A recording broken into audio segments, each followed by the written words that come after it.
Hello, I'm Dr. Richard Trammel, sports psychology consultant and president of Level 3 Sports in Birmingham, Alabama.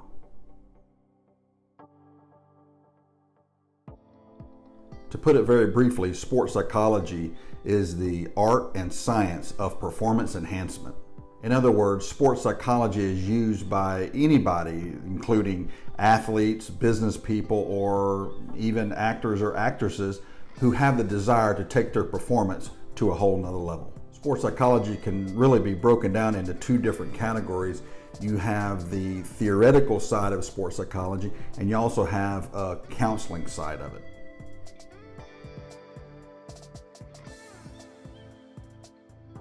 The theoretical side of sports psychology uses time-tested theories applied to situations in order to help a person take their game or their performance to another level. Some of the fundamental aspects of sports psychology include theories on, say, motivation and personality, and how those theories affect you as an athlete or performer. Another aspect of performance psychology is called athletic counseling. Now, the difference between sports psychology and athletic counseling is that sport and exercise psychology is theoretically based. Athletic counseling is based in a psychology of counseling, primarily focused specifically on an athletic population.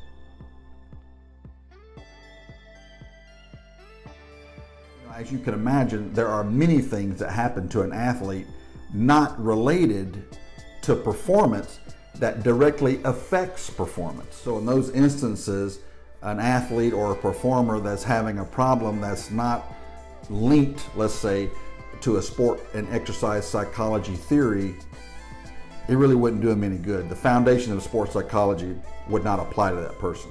And that's where athletic counseling would be more advantageous for that individual. Athletic counseling can be likened to any kind of other counseling, except that it focuses specifically on an athlete or a performer. So in other words, let's say the athlete is having an issue off of the competition or off of the playing field that is affecting his or her performance. An athletic counselor can come in and then help that person sort of overcome any of those issues that could be affecting their performance. A common question that I get is, what kind of athlete uses sport psychology services? So a better question might be, what kind of athlete is not using sport and exercise psychology? I think we may all agree that the greatest athletes in the world are people that compete in the Olympic Games. And what you'll discover is that many Olympians, in fact most Olympians, use sport and exercise psychology services.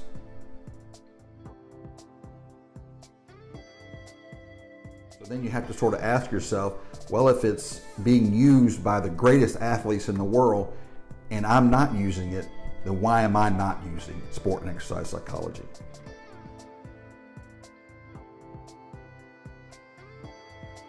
Think of sports psychology as just another tool you use to improve your performance. That's all it is a tool that you can utilize in competition to defeat your competitor, because more than likely, your competitor is doing everything he or she can do to defeat you.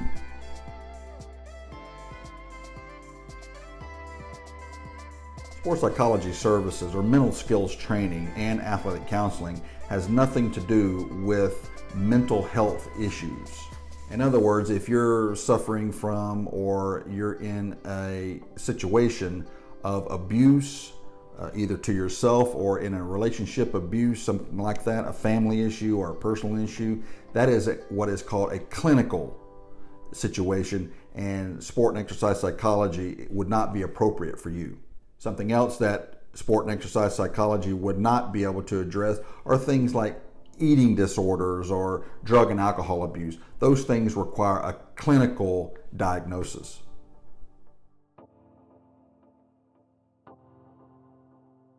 Some of the main concerns that people seek out sports psychology consultants for include things like expectations, and the number one thing is confidence. People that want to increase their confidence but they've hit plateaus along the way, they don't know what else to do, they'll seek out a sport and exercise psychologist or a consultant to help them get beyond the hump or the plateau that they're currently on.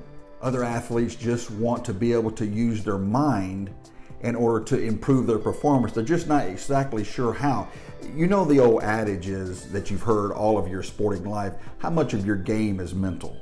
Okay, so many people say it's as much as 90% cognitive. Sport is 90% mental. If that's the case, if sport is 90% mental at a certain level, how much are you working on your mental game?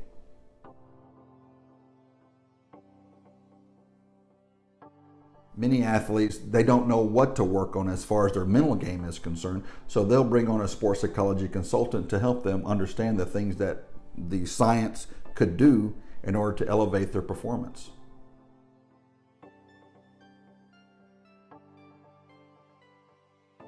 A good sports psychology consultant is not going to tell you how to play your sport. You are the expert, okay? So a good sports psychology consultant is not going to go out there and coach you. You already have a staff of people, position coaches or swing coaches or whatever it is you have. You already have those people in place. A sports psychology consultant simply works on your mental game, how you're processing all your decisions in the midst of a game or competition.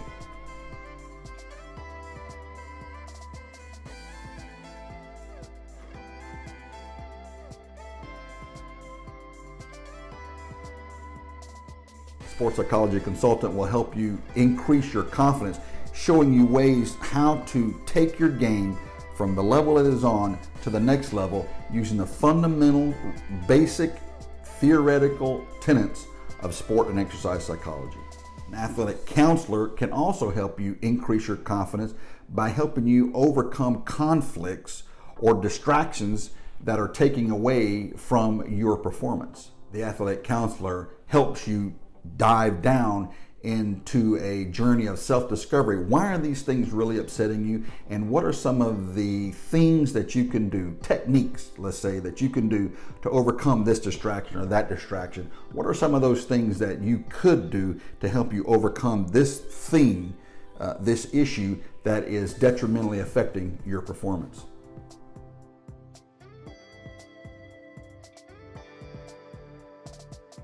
I would have to say, as a sports psychology consultant, the number one issue with all of my clients is increasing their confidence. Every competitive athlete wants to do better in their sport. In order to do better in their sport, they either have to go on the mechanical side of it, the swing or the kick or the free throw or something like that, the jab, something. They're looking for a change in that. Then after that, it's all right here. It's all in the mind. So they'll work in tandem with the coach and the consultant and put the pieces together in order to increase their confidence. That's the number one priority of, I dare say, all competitive athletes, is they want to improve. There's always room for improvement. How? If you're an NBA player or if you're a PGA Tour player, can you improve? Do you have the ability to improve? Absolutely. You ask every top competitive athlete in the world and ask them, can you improve? Is there any room for improvement? And the answer is absolutely yes. There is always things that you can improve upon. But one of the challenges of being a competitive player is that after you've mastered the fundamentals, after you've mastered the backswing, after you've mastered the jab or whatever it is that you're working on, what's left? What's left in your game?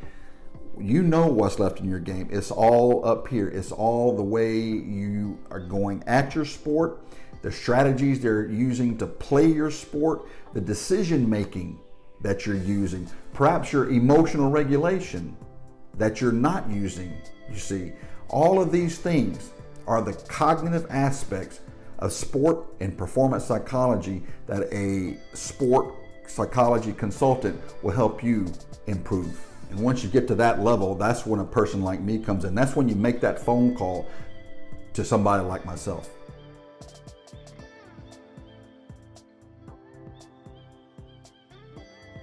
To give you a little background on myself, I've played competitive sports my entire life. I played junior football, junior baseball as a kid, all the way up through high school. And then once I got out of high school, I started playing golf. I didn't start playing golf till I was about 20 or 21 years old.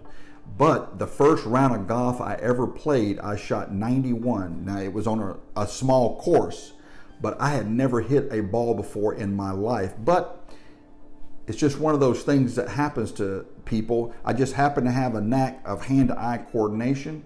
I understand the fundamentals of hitting a baseball. I just applied those things to hitting a golf ball, and there you have it. So by the time I was 28 years old, I was playing professional golf. In fact, I started playing professionally on all of those developmental tours. They call them mini tours in the state of Florida. I played all those developmental tours for about 6 or 7 years while I was living in Florida, and I started teaching the game of golf about that time as well. This started in the year 1989. So from 1989 to 1996, I played in, I don't know, hundreds of competitive rounds of tournament golf when I was living in Florida. So I started making a transition into the business world. I had a slew of students that I was teaching at the time, and quite frankly, I was making more money teaching than I was playing mini tour golf. So in 1996, I started an internet company called ShotSavers.com, or Shot Savers Golf Incorporated, and I started selling golf training aids and golf equipment on the internet. I was an early pioneer, in fact, in e-commerce when it came to golf training aids. So from 1996 to 2008, I operated and ran Shot Savers Golf. We had 2 brick and mortar stores in Florida. And during that time, I invented and manufactured over 15 golf training aids, including this product here, the wrist firm grip, knee strap, all kinds of things that I used for my students. So I would take the student, I would work with the student, figure out what they needed in their swing, create a training aid for it, have it manufactured, and then I would sell it along with hundreds of other products at ShotSavers.com. In 2007, when I was transitioning out of the internet business, I wrote this book, How to Win the US Open in Level 3 Golf at that time. And this just documents my methodology of instruction and my business experience, my personal experiences up to that point in my life. So after I closed Shot Savers, I decided to go back to college to learn more about how the athletic mind works. I wanted to sort of separate myself from all the other golf instructors out in the world by figuring out, what does the great athlete think, or what do they do mentally to separate themselves from the also-rans? What do they do? Do they do anything differently? Because quite frankly, I was one of those players on the mini tour. I never could get up to the top level of the PGA. I was always a very good player, excellent player in fact, but I never could break up into the top echelon. I wanted to know, what is it that I could have done as a young man to take my game from where it was, great player, very good player, and go to the next level? Is there something I could have done? Boy, did I find out there was a lot of things I could have done. And that's what sport psychology did for me.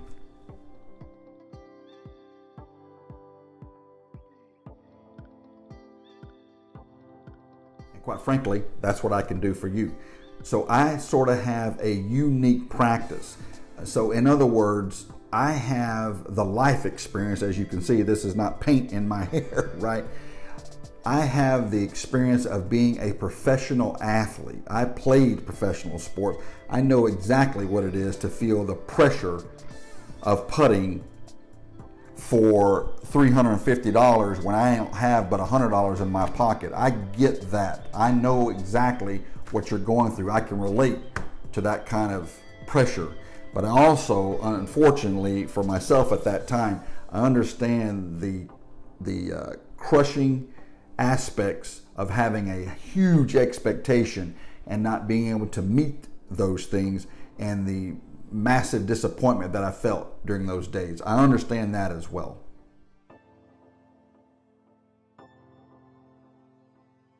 And the reason I'm telling you that is because a lot of young athletes get very upset because they're not meeting their preconceived expectations.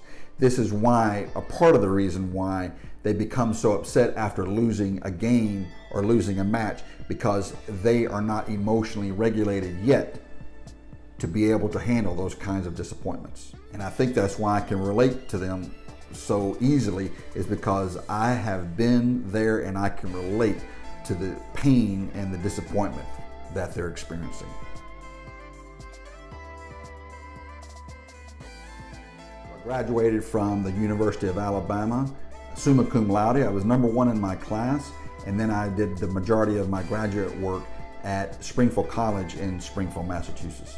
My education actually consists of 3 different aspects.